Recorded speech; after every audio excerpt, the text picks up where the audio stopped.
है कि ऐसे महान व्यक्तित्व सरदार वल्लभ भाई पटेल, जिनका पूरा जीवन इस देश के लिए रहा, देश के लोगों को समस्याएं न रहें उसके लिए रहा, कि आने वाले समय के अंदर लोगों को किन किन दिक्कतों से गुजरना पड़े, उन दिक्कतों में आने वाली पीढ़ियां न रहें,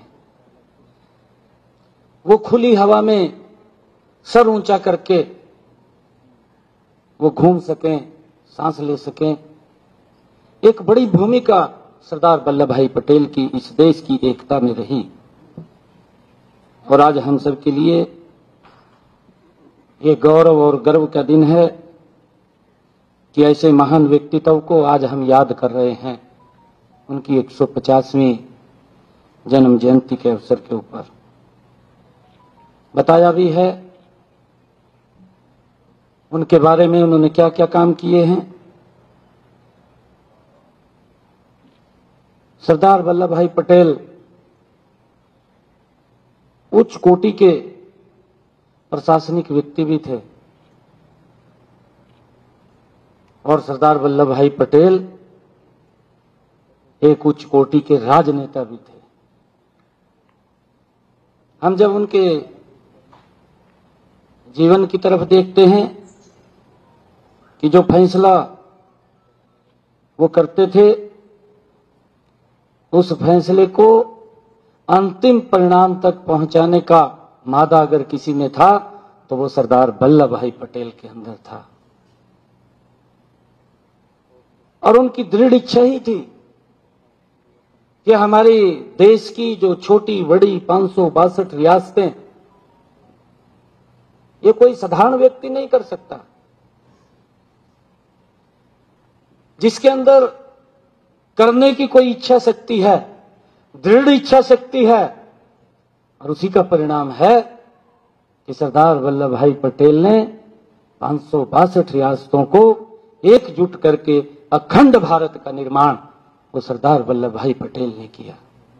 उन समस्याओं का समाधान किया। अलग अलग पॉकेट्स में अलग अलग शासन तंत्र चलता था और ज्यादातर लोग उस शासन तंत्र के कारण, क्योंकि अलग अलग झगड़े भी रहते थे, कोई आकर के दूसरे को दबा लेता था और उसको प्रशासन करता था और फिर अंग्रेजों ने भी आकर के कितना बड़ा अत्याचार किया, धीरे धीरे करके पूरे भारत को अपने कब्जे में लेने का और देश के लोगों का शोषण करने का काम किया। हम देखते हैं कि जब अंग्रेजों का शासन था उस समय उन्होंने कानून भी अपने तरीके से बनाए, क्योंकि वो कानून जो बनते थे वो उनकी सुविधा के अनुसार बनते थे, वो भारत के नागरिकों की सुविधा के अनुसार नहीं थे। उनके प्रति अगर कोई आवाज उठाता था तो उसको भी कितनी प्रकार की यातनाएं वो दी जाती थी, परंतु अब हमने देखा है कि उस अंग्रेजों के कानून को भी समाप्त करके भारत पिनल कोड के, भारत के अनुसार वो कानून बने हैं। देश की जो समस्याएं थी, चाहे हम अभी चर्चा भी हुई है उसकी, जम्मू कश्मीर के अंदर लंबे समय से पूरा देश उसको भुगत रहा था। सबसे बड़ा तो यही एक मैं मानता हूं कि इतना बड़ा पाप हुआ है कि हम सब देश के लोग अगर आराम से रह रहे हैं तो पार्टीशन की जरूरत कैसे पड़ गई। ये पार्टीशन की जब हुआ, हम एक तरफ तो स्वतंत्रता का हर्षोल्लास से उसको मना रहे थे, दूसरी तरफ लाखों लोगों का बलिदान भी उसके अंदर हुआ था। हमारे वो क्रांतिकारी वीर जिन्होंने इस भारत मां की स्वतंत्रता के लिए, उनकी गुलामी की जंजीरों को काटने के लिए अपने आप को कुर्बान किया। इतिहास के अंदर हम भी वो जब देखते हैं पीछे मुड़ करके कि एक ऐसा व्यक्ति जिसको हमारे इस देश की ना भौगोलिक स्थिति के बारे में मालूम है, ना उसको यहाँ के सांस्कृतिक स्थिति के बारे में मालूम है, जो कभी भारत में भी नहीं आया, ऐसा व्यक्ति आता है, रेड क्लिफ नाम का व्यक्ति आकर के एक लाइन खींच करके चला जाता है कि भारत है, पाकिस्तान है। एक तरफ हम देखते हैं ऐसे लोग पुरुष सरदार वल्लभ भाई पटेल की तरफ अगर नजर डालते हैं, जिन्होंने अपने कार्यकाल में जो इस भारत के प्रथम गृह मंत्री थे, और ऐसा कार्यकाल उनका रहा कि उन्होंने अपनी दृढ़ इच्छा शक्ति से इस भारत को एकता के सूत्र में पिरोने का काम अगर किसी ने किया तो सरदार वल्लभ भाई पटेल ने किया, जिसको आज हम स्मरण भी कर रहे हैं, जिसको याद भी कर रहे हैं। मुझे तो गर्व होता है कि इतने लंबे वर्षों के बाद अगर किसी ने सरदार वल्लभ भाई पटेल को सच्ची श्रद्धांजलि दी है, हमारे भारत के तत्कालीन प्रधानमंत्री और गुजरात के पूर्व के मुख्यमंत्री आदरणीय नरेंद्र मोदी जी ने अगर सच्चे अर्थों में सरदार वल्लभ भाई पटेल को किसी ने याद किया है तो नरेंद्र मोदी जी ने किया है। और जो समस्याएं भी रह गई थी, उन समस्याओं का भी समाधान किया है। ये दृढ़ इच्छा शक्ति का ही परिणाम है। किस प्रकार का वातावरण खड़ा हुआ? हमारे ही देश के लोग इस प्रकार का वातावरण खड़ा करते हैं। क्या उनकी इच्छा शक्ति है? क्या उनकी सोच है? अगर धारा 370 समाप्त हो गई, जिसको पूरा देश भुगत रहा था, हमारे नौजवान जिस पीड़ा को सहन कर रहे थे, मेरे देश के नागरिक जिस पीड़ा से जूझ रहे थे, एक भय का वातावरण उसके कारण पूरे देश के अंदर था। हम देखते थे कि बॉर्डर से आतंकवादी आता था और किसी न किसी देश के कोने में जाकर के लोगों के ऊपर किस प्रकार से उन लोगों को मौत के घाट उतार देते थे, देखते रहते थे। एक भय का वातावरण रहता था। ट्रेन में भी जाएं तब भी व्यक्ति सोचता था पता नहीं क्या हो जाएगा, हो जाता था। भीड़ भाड़ वाले इलाकों में हो जाता था। परंतु ये दृढ़ इच्छा शक्ति का ही परिणाम है कि उस ऐसे कानून धारा 370 35 से, जिससे जम्मू कश्मीर के लोग तो पीड़ित थे क्योंकि उनके आगे भी विकास के अंदर वो बाधा बने हुए थे, परंतु पूरा देश भी उस समस्या से जूझ रहा था। उस धारा 370 को भी समाप्त करके सच्ची श्रद्धांजलि सरदार वल्लभ भाई पटेल को आदरणीय नरेंद्र मोदी जी ने देने का काम किया है। आज ये पूरा देश, हम जब देखते थे कि एक ही देश के अंदर दो संविधान थे, दो निशान थे, दो वहां के प्रधान थे, परमिट लेकर के जम्मू कश्मीर के अंदर जाना पड़ता था, बिना परमिट के अंदर नहीं जा सकते थे। ये किस प्रकार की स्वतंत्रता थी? अरे एक रियासत ही बची थी, उस रियासत के अंदर इतनी बड़ी दिक्कतें आई। और अभी हमारे चीफ सेक्रेटरी साहब ने कहा, हैदराबाद के निजाम जो ये बोलता था कि मैं भारत के अंदर शामिल नहीं हूंगा, ये सरदार वल्लभ भाई पटेल की ही दृढ़ इच्छा शक्ति थी कि हैदराबाद के निजाम को भी सरेंडर करके भारत के अंदर विलय करने का जो निर्णय हुआ है वो सरदार वल्लभ भाई पटेल को ही जाता है। उसी की दृढ़ इच्छा शक्ति है। और हम देखते हैं, आज मुझे इस अवसर के ऊपर डॉक्टर श्यामा प्रसाद मुखर्जी, एक ऐसे महान व्यक्तित्व जिन्होंने इस परमट प्रथा के प्रति यात्रा शुरू करके उसको समाप्त करने का काम किया कि जम्मू कश्मीर ये भारत का मुकुट, ये हमारे से कैसे अलग हो सकता है? और जिन लोगों ने इस भारत को दो भागों में बांटा है वो कौन लोग थे, उनकी इच्छा क्या थी? क्या राजनीतिक इच्छा के कारण ही उन्होंने देश के अंदर इस प्रकार का सिस्टम को खड़ा करने का काम किया? भोले भाले लोगों को किस प्रकार से लाखों की संख्या में लोग बेघर हो गए हैं, ये नहीं सोचा? अरे परिवार के अंदर अपने खुशी से व्यक्ति रह रहा है, अपने परिवार को आगे बढ़ा रहा है, अपने बिजनेस पे जा रहा है, अपनी खेती कर रहा है, परंतु ऐसा वातावरण खड़ा हो जाता है कि व्यक्ति को अपना बिजनेस भी छोड़ करके जाना पड़ता है, अपना घर भी छोड़ करके निकलना पड़ता है, अपना कारोबार भी छोड़ करके जाना पड़ता है और टेंट में जीवन व्यतीत करना पड़ जाता है। इसका भी कोई जिम्मेवार होगा? ये ऐसे कौन लोग थे जिन्होंने देश के लोगों के साथ इस प्रकार का वो मंजर खड़ा करने का काम किया?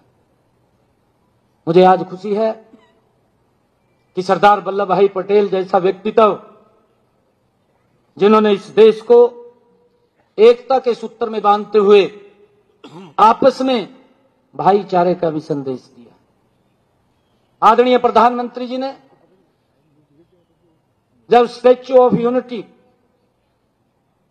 का निर्माण किया, ये विश्व की सबसे बड़ी प्रतिमा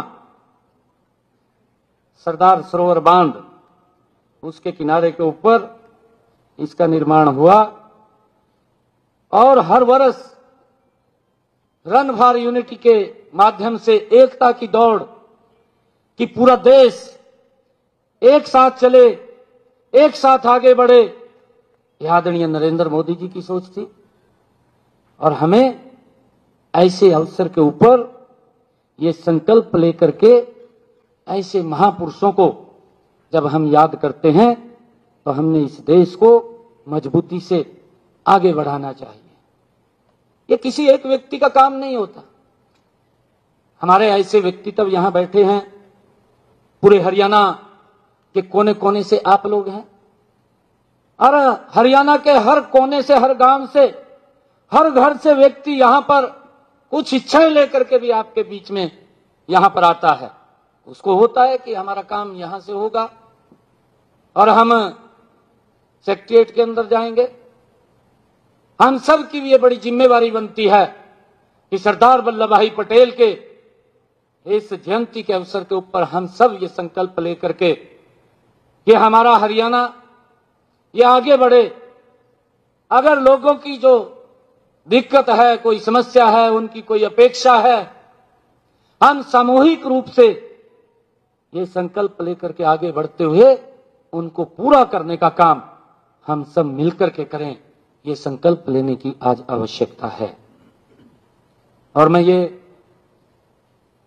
क्योंकि सरदार वल्लभ भाई पटेल को जब हम उनकी जन्म जयंती के ऊपर एकत्र आए हैं तो उनको समर्पित, उनको याद करते हुए आदरणीय प्रधानमंत्री जी के उस संकल्प को, जो आदरणीय प्रधानमंत्री जी ने संकल्प लिया कि मेरा भारत 2047 तक ये विकसित भारत बनेगा और उस विकसित भारत में देश के, प्रदेश के, मेरे हरियाणा प्रदेश के 2,80,00,000 लोगों का बड़ा योगदान उसके अंदर है।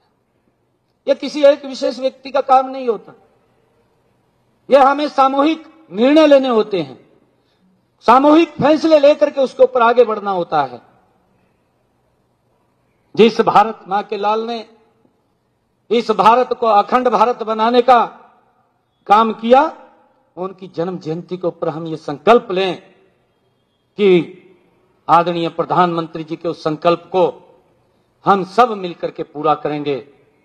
हरियाणा भी आदरणीय मोदी जी के साथ खड़ा होकर के उस विकसित भारत में अपना महायोगदान देगा और हम हरियाणा के साथ साथ भारत को विकसित राष्ट्र बनाने में हरियाणा के सभी नागरिक मजबूती से आदरणीय प्रधानमंत्री जी के साथ खड़े होंगे।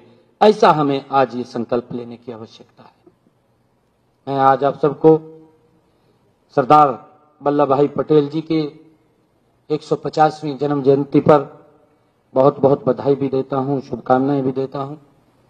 जो ये कार्यक्रम उनके चलने वाले हैं, जहां जहां पर भी हम सब की कोई जिम्मेवारी, जिसमें क्योंकि व्यक्ति का करैक्टर होता है और उस करैक्टर के अनुसार ही जिस प्रकार का काम उसके जिम्मे आता है, वो अपनी जिम्मेवारी को निर्वहन करते हुए उस काम को आगे बढ़ाता है। और जहां भी कहीं पर भी हम बैठे, जिस भी सीट के ऊपर बैठे या जिस भी पद के ऊपर हम बैठे हैं, मेरा आग्रह है कि हम सब ये संकल्प लेकर के, हरियाणा के लोगों के हित में ये संकल्प लेकर के हम आगे बढ़ेंगे। आज सरदार वल्लभ भाई पटेल जी की जन्म जयंती, राष्ट्रीय एकता दिवस के अवसर के ऊपर, कि हम लोगों की उन अपेक्षाओं के ऊपर खरा उतरेंगे और उनको जो आवश्यकताएं हमसे हैं, हम उन आवश्यकताओं को भी पूरा करने का काम आने वाले समय के अंदर मिलकर के करेंगे। ऐसी मेरी आप लोगों से अपेक्षा है। आप सबको मैं बहुत बहुत बधाई देता हूं, शुभकामनाएं देता हूं और हम एक प्रतिज्ञा भी लेंगे अब खड़े होकर के। मैं आप सबको आज राष्ट्रीय एकता दिवस के अवसर के ऊपर बहुत बहुत बधाई और शुभकामनाएं देता हूं।